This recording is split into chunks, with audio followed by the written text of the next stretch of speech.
శరీరం బలం చెందినప్పుడు ఉపయోగం లేదు. శరీరం దుర్బలమై మనస్సు బలత్వం చెందినా ఉపయోగం లేదు. ఇవి 2 యోగాలు కలవడం అనేది దుర్లభం. చాలా తక్కువ మందికే అలాంటి యోగం ఉంటుంది.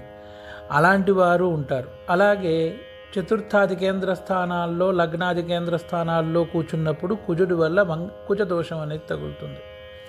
అలాగే మన రాశి యందు, మన రాశికి వెనకాల వ్యయరాశి యందు, రాబో రాశి యందు శని సంచారం గోచారంలో జరుగుతున్నప్పుడు ఏలినాటి శని ప్రభావం అని ఉంటుంది. అలాగే మన రాశిని యందు 4వ రాశిలో ఉన్నప్పుడు శని అర్ధాష్టమ శని అని, 8వ రాశిలో ఉన్నప్పుడు అష్టమ శని అని జరుగుతుంది. ఇలా ఇవన్నిటిలో 100కి 70 పైనే యోగాలు దుర్యోగాలే. 30 అటు ఇటుగా 30 యోగాలు మాత్రమే సద్యోగాలు అంటారు, శుభయోగాలు అని అంటారు.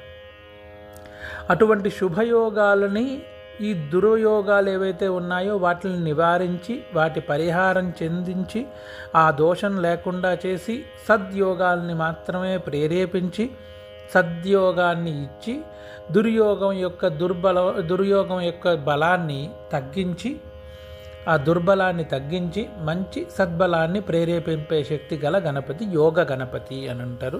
దీన్ని శుభయోగ గణపతి అని మనం అనాలి.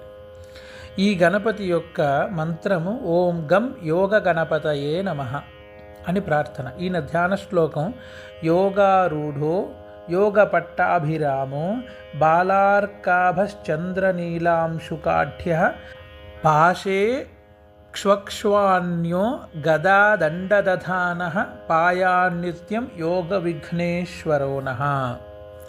యోగారూఢ అంటే యోగాసనము వంటి ఆ రూపంలో ఆసీనుడై ఉన్న, యోగ పట్టాభిరామ అంటే పరిపూర్ణమైన యోగదాయకమైన పట్టానికి, అభిరామ అంటే అధిపతి అయి, బాలార్కభాస బాలార్కము అంటే బాలసూర్యుడి వలె అరుణ కాంతి వలె వెలజల్లుతూ, చంద్రనీలాంశుకాఢ్య చంద్రనీలముతో కూడిన ఆభరణములు ధరించిన వాడై, పాశము చేతి యందు పాశము, ఇక్షు అంటే చెరుకు, తర్వాత రుద్రాక్ష గదము ఇవి ధరించిన వాడై, పాయాన్నిత్యం యోగ విఘ్నేశ్వర అటువంటి గణపతిని నిత్యము నేను ప్రార్థిస్తున్నాను అని అంటారు.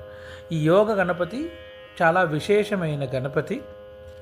ఈ గణపతి యొక్క ఆరాధన చేయడం గ్రహచార దోషాలు, ఈ గోచార దోషాలు ఉన్నవారికి ఒక పక్క విశేషమైన